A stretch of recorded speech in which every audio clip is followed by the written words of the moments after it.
Hola, buenas tardes. Mi nombre es María Cristina Arias y vamos a hablar sobre la evolución histórica del sistema escolar colombiano. Vamos a retomar algunos datos importantes que sucedieron antes de 1950 dentro de la educación. Y vamos a empezar con la época de la conquista. Allí es donde se empezaron a crear las primeras escuelas indígenas, donde se les enseñaban las primeras letras sobre toda la religión católica. Luego tenemos la época colonial, que en la escuela es mandato real y los primeros profesores eran las curas doctrinales. En 1965 nacen las escuelas oficiales sostenidas por los cabildos. En 1777 la educación técnica y artesanal por medio de la instrucción general para los gremios, es decir, que eran agrupados y de acuerdo pues, a la técnica o a los sitios que se les fuera a enseñar a las personas que asisten a la escuela. En 1921 se crearon las escuelas en las principales ciudades del país y se creó la inspección educativa, que pues, funcionaba como para organizar y verificar que todo estuviera funcionando. En la época del general Santander se crearon las escuelas normales y se creó el currículo como tal dentro de la educación. Además se impulsó la educación privada y la Dirección General de Instrucción Pública como una iniciativa, es decir, que se creó o nació el Ministerio de Educación. Y la persona pues, que dirigía o que llevaba la cabeza al mando de la Dirección General, pues se le llamaba el ministro.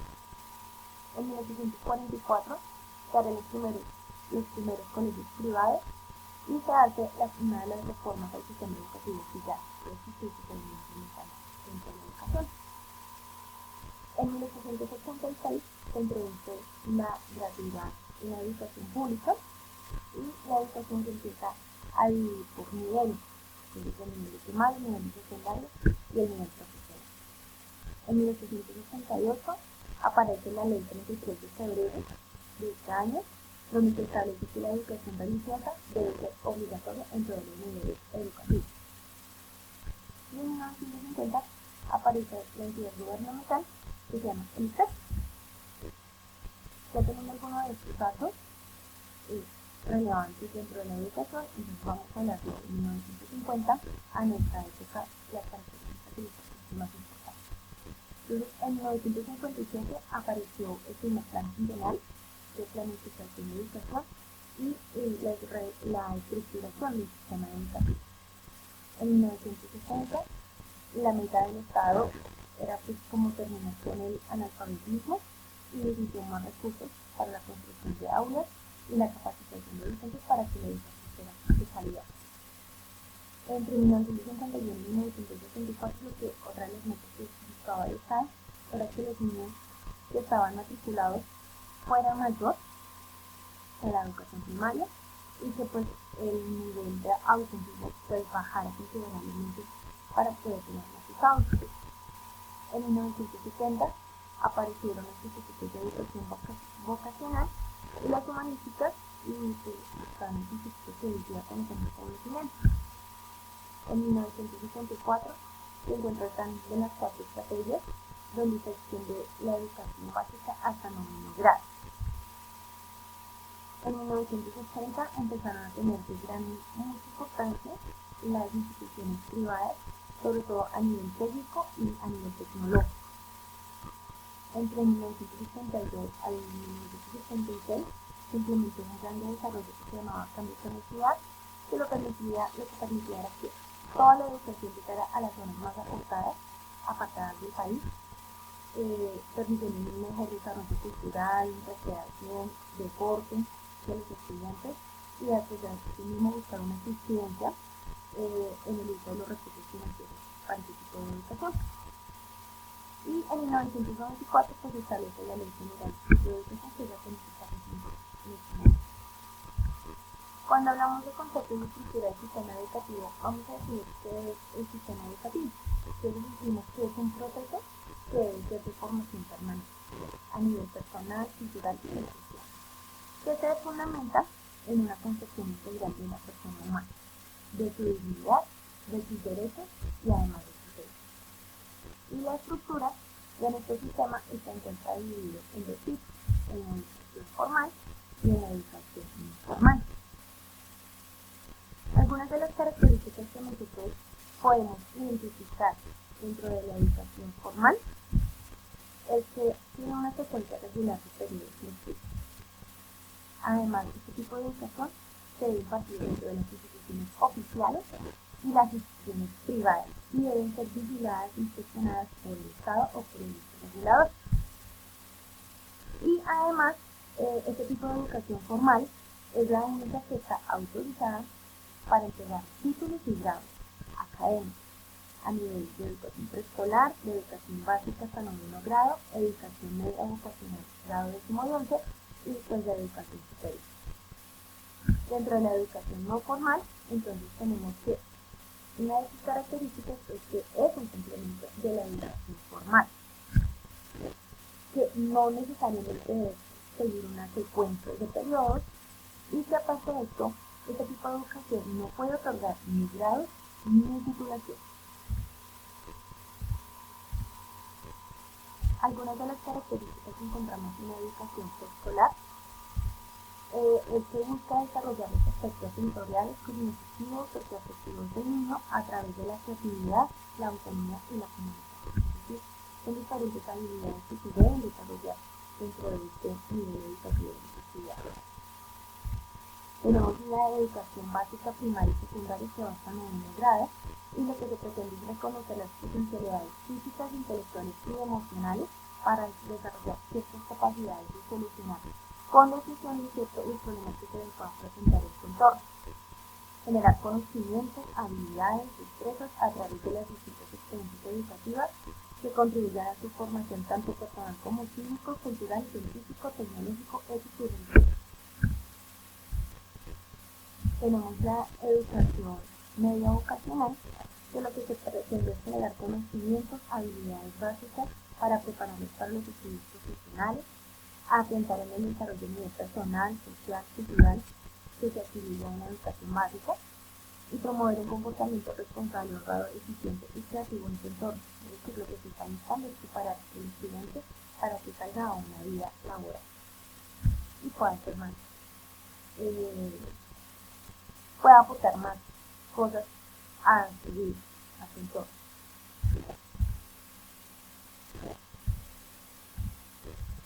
Vamos a hacer una comparación de nuestro sistema educativo colombiano con el de otros países y en este caso lo vamos a relacionar con el de Finlandia.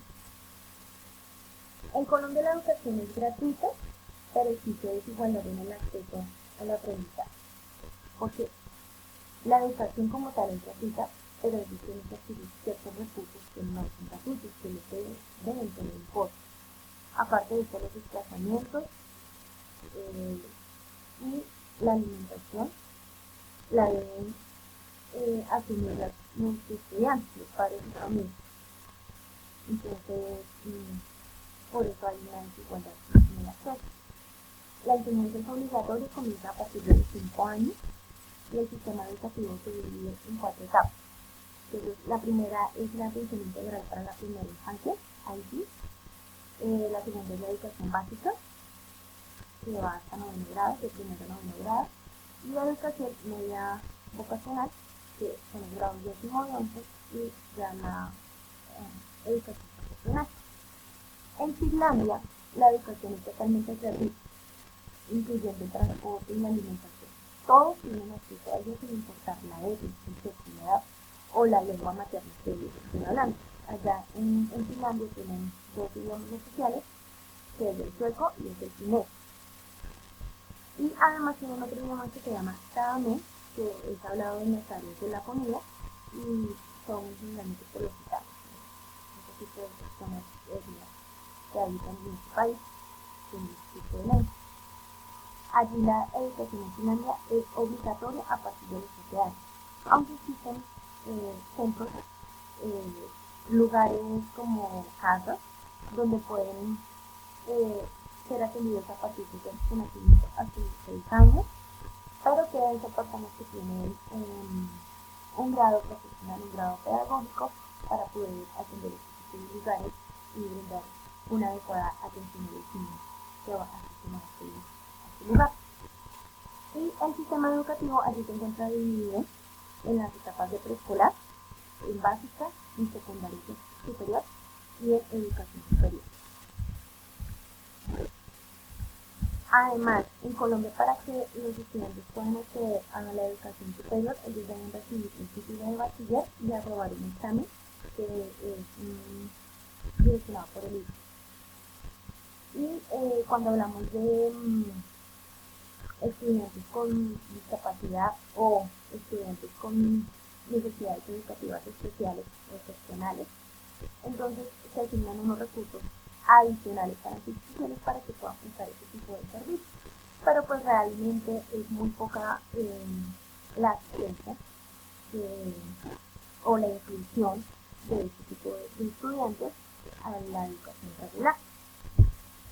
En Finlandia, al terminar sus estudios obligatorios hasta noveno, ellos deben realizar grados de becas de manera voluntaria, es el grado B, lo que permite mejorar básicamente sus calificaciones para que pueda presentar su examen de bachiller. Este examen de bachiller entonces es analizado para que ellos puedan acceder a su educación superior y además también son evaluadas las competencias en su campo laboral. Ellos pueden realizar también una práctica laboral y es donde generan mayores puntajes, mayores calificaciones y pueden acceder a la educación superior. Aparte de eso, cuando ellos presentan este examen, este tipo de exámenes como un boletín, donde especifican cada una de las áreas específicas donde ellos tienen sus especializaciones en el examen. La educación de necesidades especiales, pues cuando los niños son detectados con alguna necesidad especial, ya sea por discapacidad o por excepcional, entonces ellos son dirigidos a unos lugares especiales, unos centros especiales, donde se les adecua el currículo de manera individual, se les personaliza el currículo. De acuerdo a cada una de sus necesidades, así mismo se adapta el currículo para eso. Dentro de nuestro sistema educativo colombiano pues encontramos unas fortalezas y unas debilidades. Entonces, dentro de sus fortalezas es el continuo proceso de evaluación y planes de mejora de calidad educativa. Entonces, dentro de nuestro continuo proceso de evaluación tenemos las pruebas IPES, tenemos las pruebas de PISA y dentro de los planes de mejora de calidad educativa pues encontramos los planes adicionales que se han venido implementando en los últimos años en la educación para mejor evolución. Tenemos nuestro sistema educativo que es gratuito y además es obligatorio.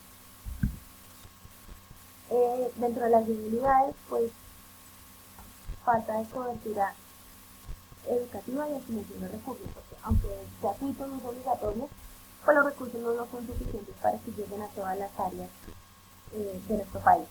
Entonces se queda corto en la asignación de recursos para que se pueda mejorar.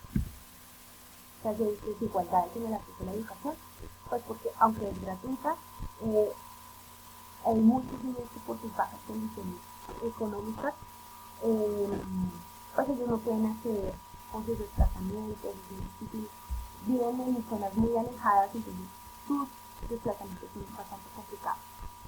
Y además, aparte de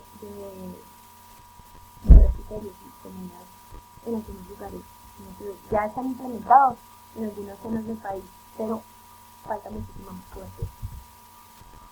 Y bajos resultados en el aprendizaje, los estudios de las pruebas PISA muestran que nuestros estudiantes tienen un atraso de 3 años con relación a los países de América Latina, como México y como Chile. Estamos atrasados 3 años en la educación. Nuestra baja comprensión lectora y nuestras habilidades en matemáticas son relativamente muy bajas, aunque se han venido mejorando sobre todo en comprensión lectora, pero hace falta muchísimo más para mejorar. Ya como conclusión, pues necesitamos que nuestro sistema educativo tenga muchísima mayor cobertura, que la asignación de los recursos sean mayores, para que dicha educación, para que dichas bases de datos, para que todo lo que se venido implementando, que es muy bueno, sea mejor utilizado y sea mejor aprovechado para que toda la educación llegue a todas las zonas y podamos acabar de erradicar totalmente el analfabetismo en este país. Muchísimas gracias.